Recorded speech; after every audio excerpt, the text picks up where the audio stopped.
هذا النور شفاء صدور.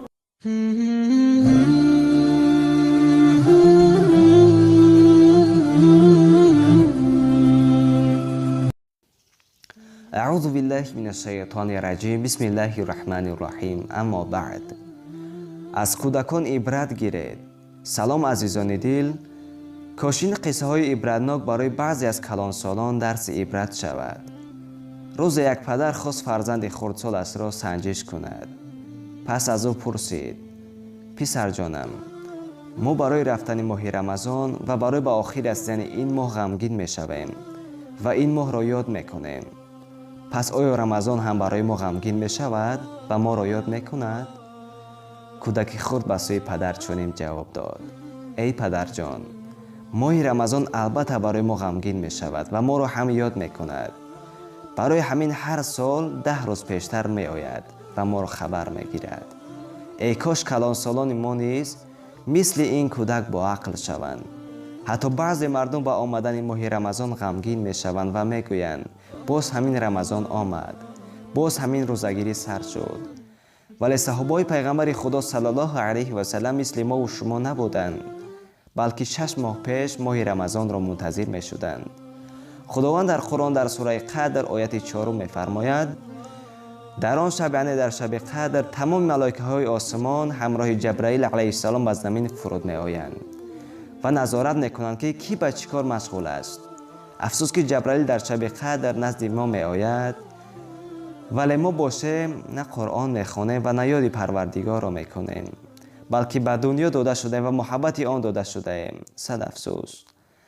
روز لقمان حکیم از پسر خردکش پرسید: پسر جانم، تو در نزد خداوند قدری بلند داری و یا این که سگ؟ پسر لقمان چنین جواب داد: ای پدر جان، اگر من یاد خدا کنم و شب زنده داری کنم، پس از این سگ دیده قدر من در نزد الله بالاتر است. ولی اگر سگ شب زنده داری کند، پس قدر سگ در نزد خداوند از من دیده بالاتر است. پس خود خلاصه برآورید که ما خوبتر هستیم و یا سگ؟ شبهای دراز ما بیدار هستیم و یا سگ؟ مثل دیگر روز یک کودک خرد نماز میخواند.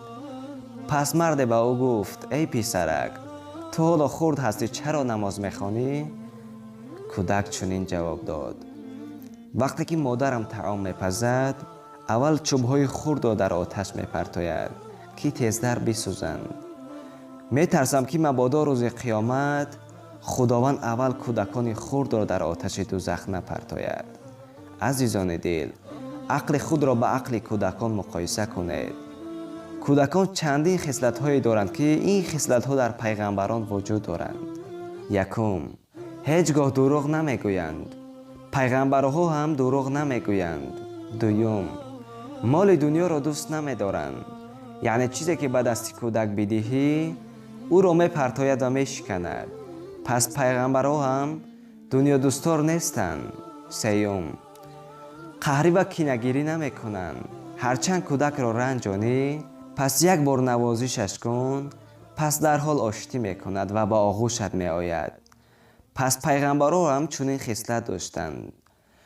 در آخر احترامانه از ما خواهش میکنیم که در حق ما دعای نیک کنید و آخرهای ماه خیر و برکت، یعنی ماه رمضان را برای همه شما تبریک میگویم و همچنین عید سعید فیتر را هم برایتان مبارک بشود. السلام علیکم و رحمت الله و برکاته.